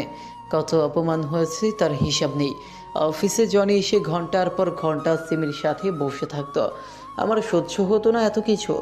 জীবনে সব পারলেও প্রিয় মানুষটার অবহেলা সহ্য করতে পারি না। আমি সিমিকে পাবার আশা হারিয়ে ফেলেছি। ঘরে শুয়ে ফেসবুক চালাচ্ছিলাম, দেখলাম যে সিমি রেডি হচ্ছে, হয়তো কোথাও যাবে। কোথায় যাবা? জনির সাথে দেখা করতে যাব। আজ আমাদের প্রেমে 3 বছর পূর্ণ হবে তো, তাই। যার ফলে আজ একটা ছোট করে পার্টি আছে, তাই। কোন রেস্টুরেন্টে? এটা তো কয়টার সময় আসবা? 10টা। আমি সাথে আসবো? কেন? যদি কিছু হয়। জনি আছে তার জন্য। সিমি চলে গেল। আমি ফেসবুক চালাতে লাগলাম।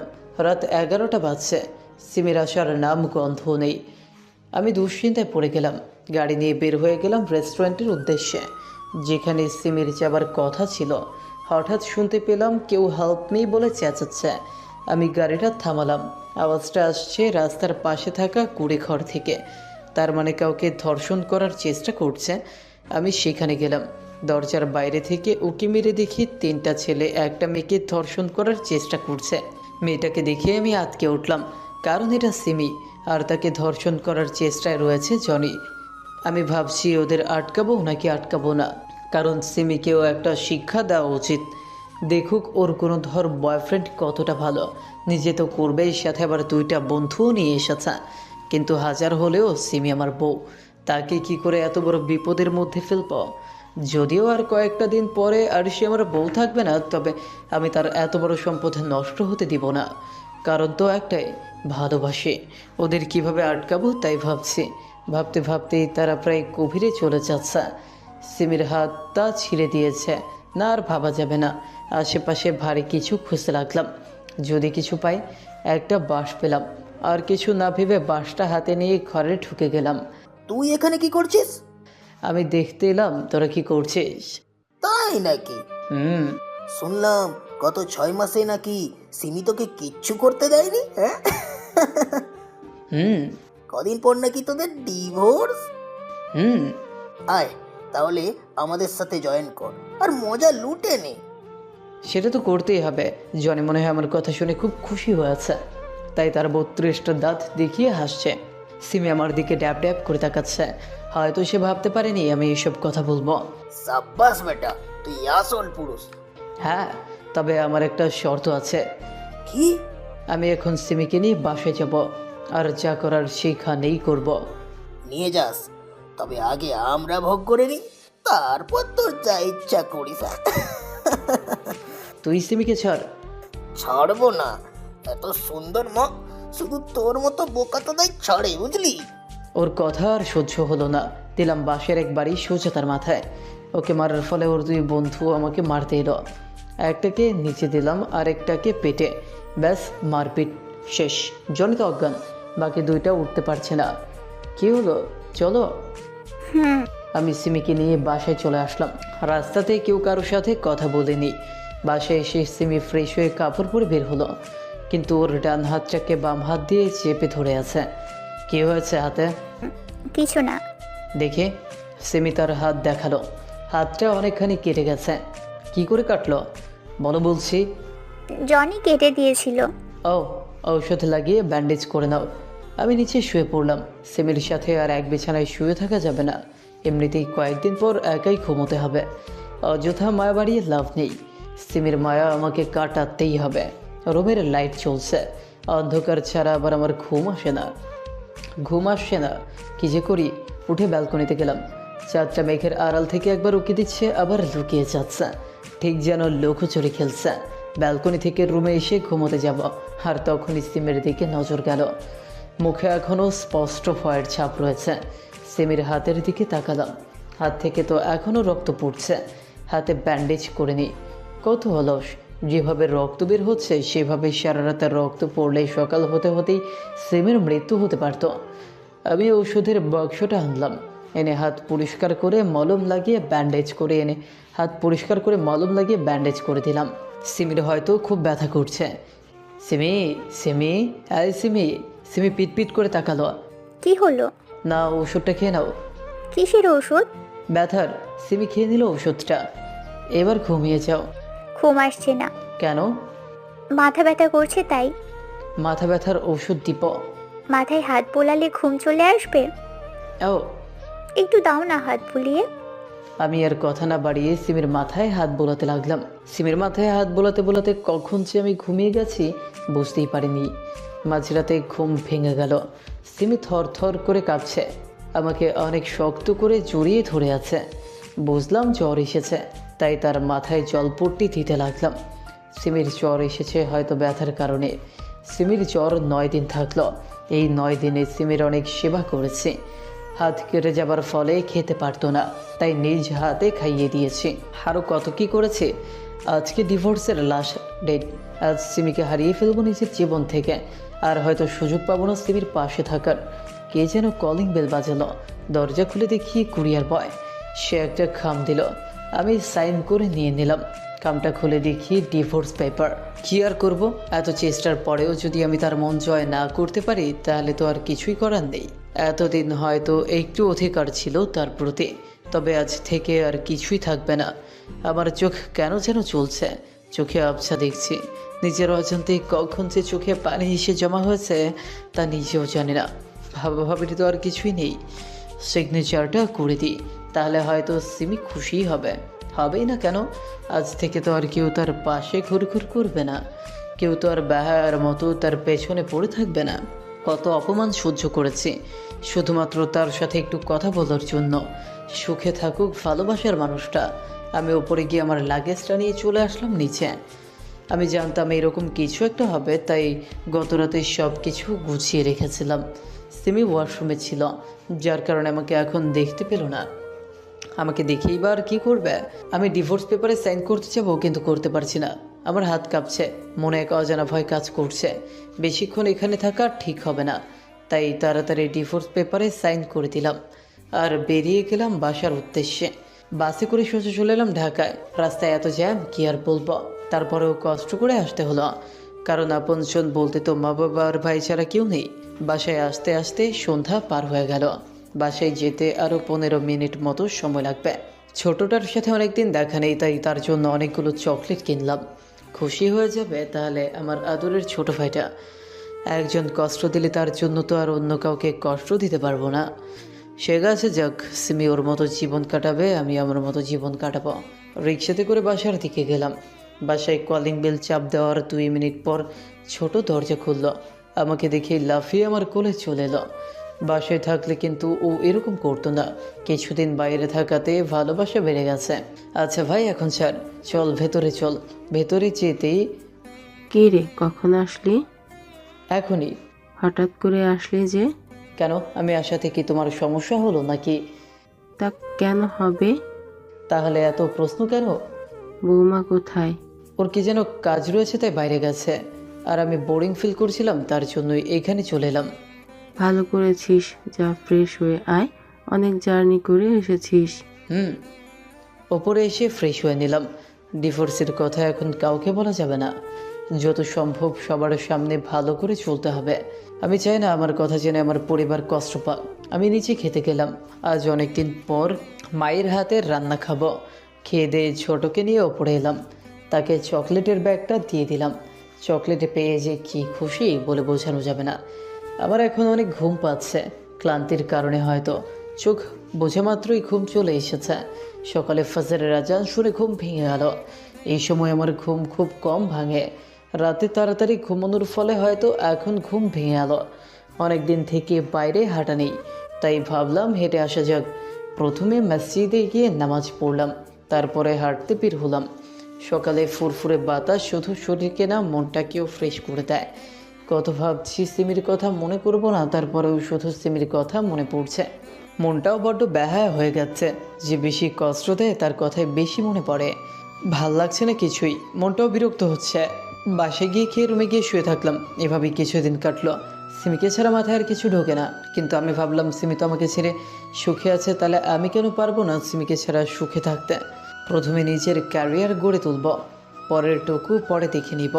আমি আব্বুকে বলে অফিসের বস হিসেবে নিয়োগ হতে চাইলাম। আব্বু অনেক খুশি হয়েছে। 3 দিন পর থেকে বস হিসেবে নিয়োগ হব। ব্যস্ততার কারণে হয়তো সিমির কথা ভুলে থাকতে পারবো। সারাদিন ভালো থাকলেও রাতের বেলা সিমির কথা ঠিক মনে পড়ে যায়। খেতে গেলে ঘুমোতে গেলে সব কিছুতেই শুধু সিমির কথা মনে পড়ে। আজ অফিসে প্রথম দিন আমার। আগেও চাকরি করেছি, তবে বস হিসেবে করিনি, যার ফলে কেমন যেন লাগছে। ম্যানেজার সবার সাথে পরিচয় করিয়ে দিল, সবাই মোটামুটি ভালো। প্রথম দিন অফিসে ভালোভাবেই কাটলো। সবার সাথে ভালো ব্যবহার করি, ফ্রিভাবে কথা বলি, যার কারণে অফিসের সবাই আমাকে ভালো করেই চেনে। এভাবে 1 মাস কাটলো। ভেবেছিলাম অফিসের কাজ করলে হয়তো ব্যস্ততার মধ্যে সিমিকে ভুলতে পারবো, তবে তা করতে পারিনি। কাল একটা কোম্পানির সঙ্গে মিটিং রয়েছে, তাই তাড়াতাড়ি ঘুমিয়ে পড়লাম। পরদিন ঘুম থেকে উঠে খাওয়া দাওয়া করে অফিসের উদ্দেশ্যে বের হলাম। অফিসে গিয়েই মিটিং রুমে চলে গেলাম। মিটিং শুরু হতে মাত্র 2 মিনিট বাকি। মিটিং রুমে গিয়ে দেখি সিমিও রয়েছে। সিমি আমার কাছে এলো। মিটিং রুমে যত মানুষ ছিল সবাই আমার দিকে তাকিয়ে আছে। তাকাবেই না কেন, সবার সামনে কোনো কথা ছাড়াই যদি কেউ কাউকে চড় মারে তাহলে তো এমনিই তাকাবে। তার উপর মিটিং করতে এসে বসের ওপর হাত তুলেছে। সিমি আমাকে সবার সামনেই জড়িয়ে ধরলো। এতদিন কোথায় ছিলি তুই? সিমি আমাকে সবার সামনে জড়িয়ে ধরে আছে। লজ্জা লাগছে প্লাস ভালো লাগছে, কী যে করি এখন। কিন্তু একটু পরে আমার মন খারাপ হয়ে গেল। সিমি তো আমার কেউ না, তাহলে আমায় জড়িয়ে ধরবে কেন? আমার জন্য কান্না করবে কেন? সব থেকে বড় কথা, আমাকে সবার সামনে চড় দিল, প্লাস 2 করে কথা বলল। How dare you to touch me! সিমিকে ধাক্কা দিয়ে সিমি আমার ধাক্কা সামলাতে না পেরে টেবিলের সাথে বাড়ি খায়। তার কপালে আঘাত লেগেছে। টেবিলের কোণাতে সিমির মাথা বাড়ি খাওয়ার ফলে কপাল কেটে গেছে। সিমির চোখের পানি আমার সহ্য হয় না। সেখানে সিমির শরীর থেকে ঝরে পড়া রক্ত কিভাবে দেখব? সব থেকে খারাপ লাগছে যে আমার কারণে এই সিমি আঘাত পেল। আমি রাগ দেখিয়ে ডিল ক্যান্সেল করে আমার কেবিনে চলে এলাম। অফিসে এই প্রথম কেউ আমাকে রাগান্বিত অবস্থায় দেখছে। রাগ হলে আমার মাথা যেন কাজ করা বন্ধ করে দেয়। কি করি না করি কিছুই মাথায় ঢোকে না। তখন চেয়ারে হেলান দিয়ে বসে আছি, ভাবতে প্রচণ্ড রকমের খারাপ লাগছে। আমার কারণে সিমি এত বড় আঘাত পেল। একটু পর ম্যানেজার আমার কেবিনে এলো। স্যার। বলুন।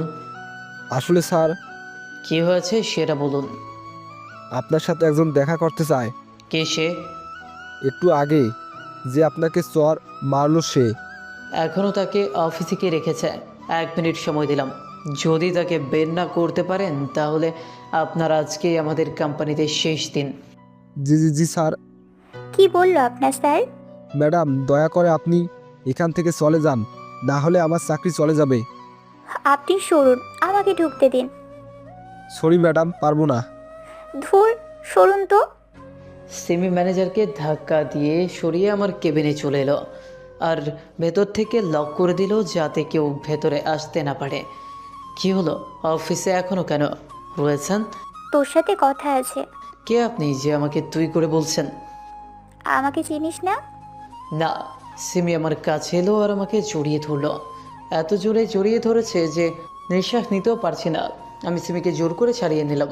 আমার কোটটা সিমির চোখের পানিতে অনেকটাই ভিজে গেছে। কোটের রক্ত তাও লেগে গেছে। সিমি এখনও তার মাথা ব্যান্ডেজ করেনি। মাথায় এখনও ব্যান্ডেজ করেননি কেন? এমনি। আরে বসুন তো। আমি সিমিকে সোফায় বসিয়ে দিলাম আর তাড়াতাড়ি ডেটল দিয়ে তার কাটা স্থানটা পরিষ্কার করে দিলাম। পরিষ্কার করার পর ভালোভাবে ব্যান্ডেজ করে দিলাম। ব্যান্ডেজ করার পর আপনি এখন যেতে পারেন। কোথায় যাব? আপনার যেইখানে ইচ্ছা। সিমি আবার আমাকে জড়িয়ে ধরলো। এতদিন কোথায় ছিল তুমি? যেখানে খুশি সেখানে থাকি, আপনার তা থেকে। আমার অনেক কিছু। আমি তো আপনাকে মুক্তি দিয়েছি, আর তো কিছু নেই আমার আপনাকে দিবার মতো। কেন ভালোবাসা দিবে? কেন ভালোবাসা দিবার জন্য তো আপনার অনেক মানুষ আছে। আগের কথা বাদ দাও। দিলাম বাদ, এখন যান। সিমি আমার বুকে মুখ ঘষতে লাগলো। যাব না। না গেলে না যান, আমাকে ছাড়েন। ছাড়বো না। কেন? আমি আমার স্বামীকে ধরে আছি, তাই। আপনি হয়তো ভুলে গেছেন আমাদের ডিভোর্স হয়ে গেছে। কিছু। ছাড়েন বলছি। আমার কথা শোনো।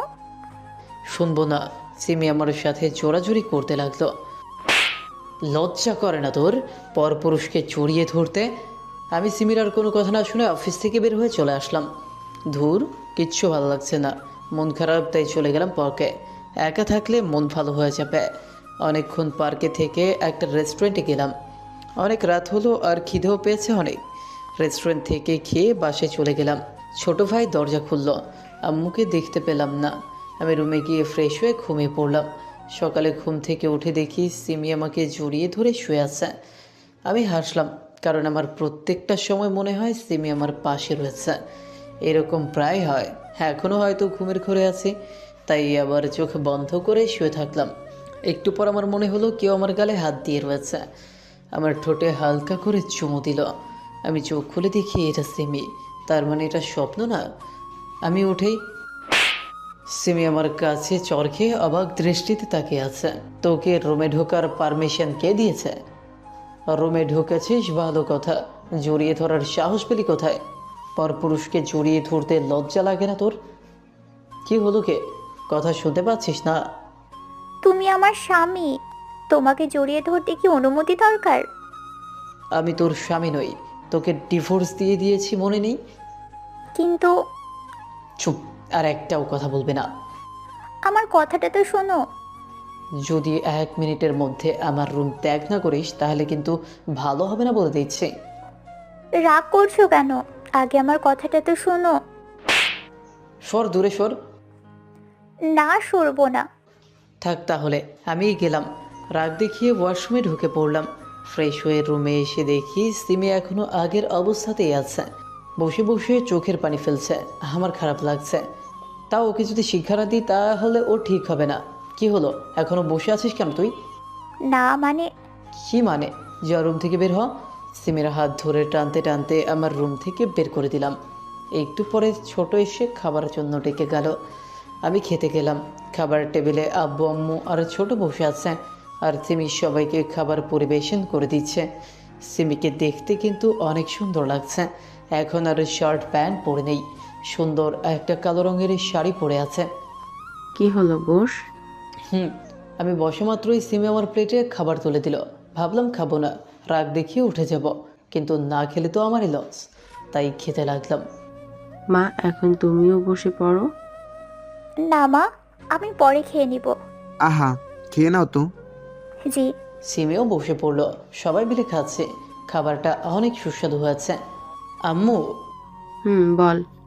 খাবারটা আজ অন্যরকম লাগছে কেন?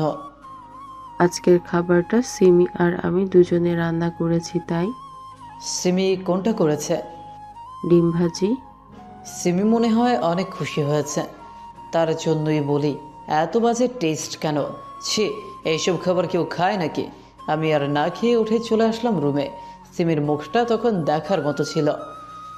আমি অফিসের জন্য রেডি হতে লাগলাম।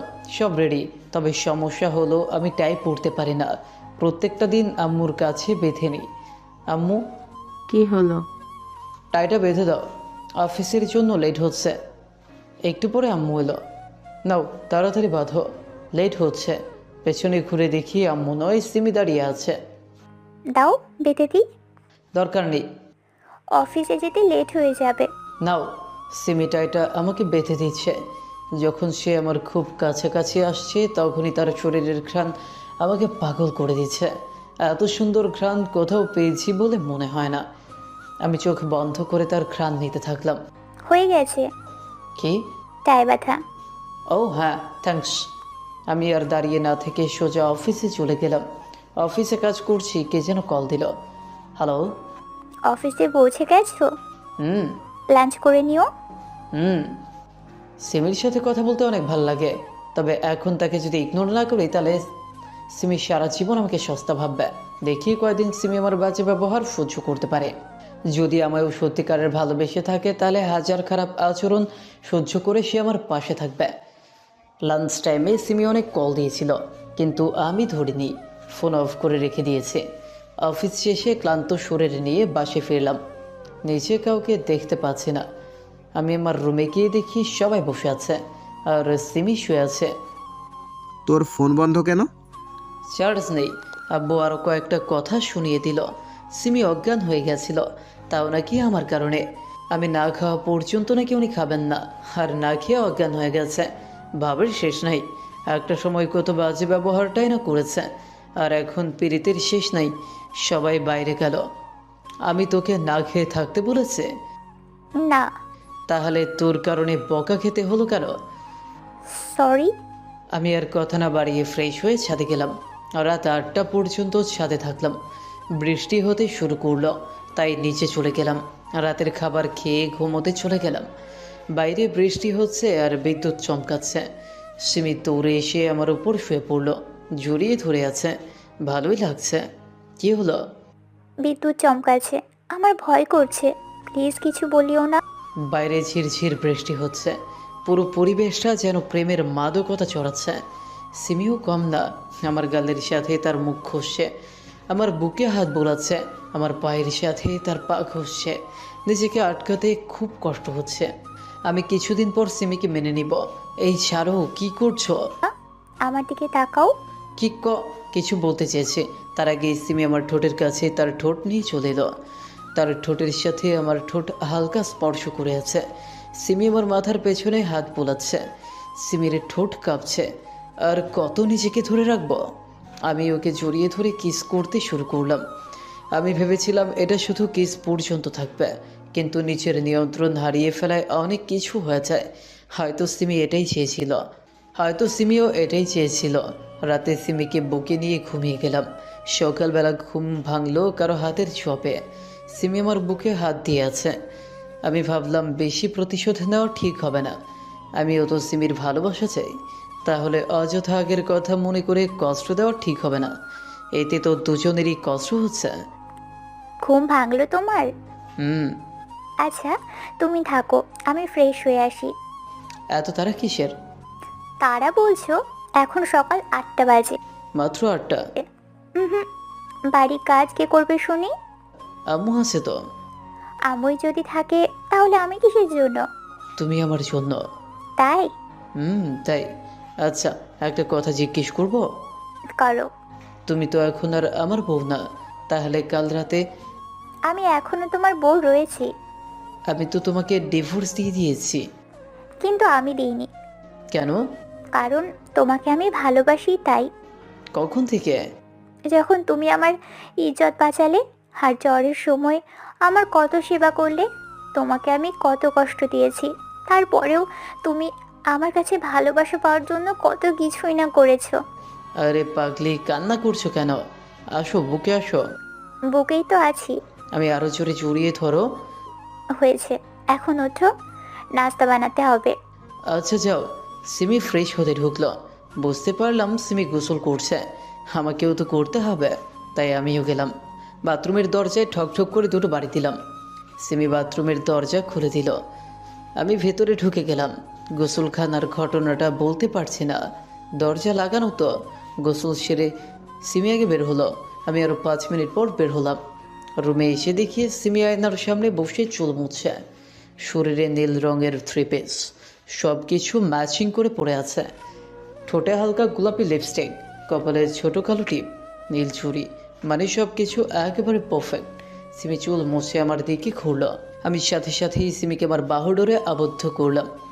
এই ছাড়ো বলছি। হুম। সারা রাত তো একটুও ছাড়োনি, এখন কেন? আরেক রাউন্ড শুরু করি তাহলে? খেতে হবে না, সব সময় শুধু রোমান্সের চিন্তা। একটু থাকো না। এখন না সোনা, রাতে যা করার করিও। রাতে কিছু বলবে না তো? সেটা রাতে দেখা যাবে। তাহলে এখন ছাড়বো না। আচ্ছা বাবা, রাতে কিছু বলবো না। ঠিক তো? একদম। আমি সিমিকে ছেড়ে দিলাম। সিমি নিচে চলে গেল খাবার বানাতে। একটু পরে নিচে গেলাম খেতে। খেয়ে দিয়ে রুমে এসে শুয়ে আছে। সত্যি বলতে সিমির জন্যই অপেক্ষা করছে, কিন্তু ও আসছে না। অনেক সাধনার পর মহারানীর রুমে এলো। আমি সিমিকে কোলে তুলে বিছানায় ফেলে দিলাম। এই কি হলো? দেখতেই পাবে। এখন না। না, এখনই। দুজনেই চোরাচুরি করতে লাগলাম। এভাবেই আমাদের সংসার চলতে থাকলো। দিনের রাগারাগি আর রাতে রোম্যান্স, খুব সুন্দর করেই চলতে থাকলো আমাদের সংসার। 2 বছর পর আমি অফিসে কাজ করছি, আর তখনই বাসা থেকে ফোন এলো। হ্যালো বাবা, তাড়াতাড়ি বাসায় আয়। কেন? সিমি মাথা ঘুরে পড়ে গেছে। আসছি। আমি তাড়াতাড়ি বাসায় গেলাম। গিয়ে শুনি আমি নাকি বাবা হব। তখন এতটা খুশি লেগেছিল কিভাবে যে বলি। যখন জানলাম সিমি অন্তঃসত্ত্বা, তখন থেকে সিমিকে কোনো কাজ করতে দিতাম না, সব সময় চোখে রাখতাম। দেখতে দেখতে 9 মাস কেটে গেল। আজ সিমির ডেলিভারি ডেট। আমার খুব টেনশন হচ্ছে। ওটির বাইরে দাঁড়িয়ে আছি। একটু পর ডাক্তার বের হয়ে আসলো। কংগ্রাচুলেশনস মিস্টার রিফাত, আপনার পুত্র সন্তান হয়েছে। উনিও ভালো রয়েছেন, এখন দেখা করতে পারেন। Thanks doctor. কেবিনে ঢুকে দেখি সিমি চোখ বন্ধ করে শুয়ে আছে, পাশেই বাচ্চা ঘুমোচ্ছে। আমি সিমির হাত আমার হাতের মধ্যে নিয়ে সিমির কপালে ছোট করে একটা ভালোবাসার পরশ এঁকে দিই। তুমি খুশি তো? অনেক। তাহলে কাঁদছো কেন? খুশিতে। পাগল। শুধু তোমার আরও কিছু কথা বললাম। 2 দিন পর সিমিকে আর আমার ছেলেকে নিয়ে বাসায় এলাম। সব মিলিয়ে ভালোই চলছে। রাতের বেলা সিমি আমার বুকে শুয়ে আছে। কি ভাবছো? ভয় পাচ্ছি। কেন? আমাকে আর ছেড়ে চলে যাবে না তো? যতদিন এই দেহে প্রাণ আছে ততদিন আমি তোমার। সত্যি তো? একদম।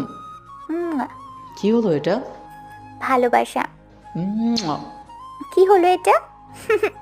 ভালোবাসা। সবাই দোয়া করেন যাতে এভাবে ঈশ্বর জীবন হাসি খুশি থাকতে পারি। সমাপ্ত।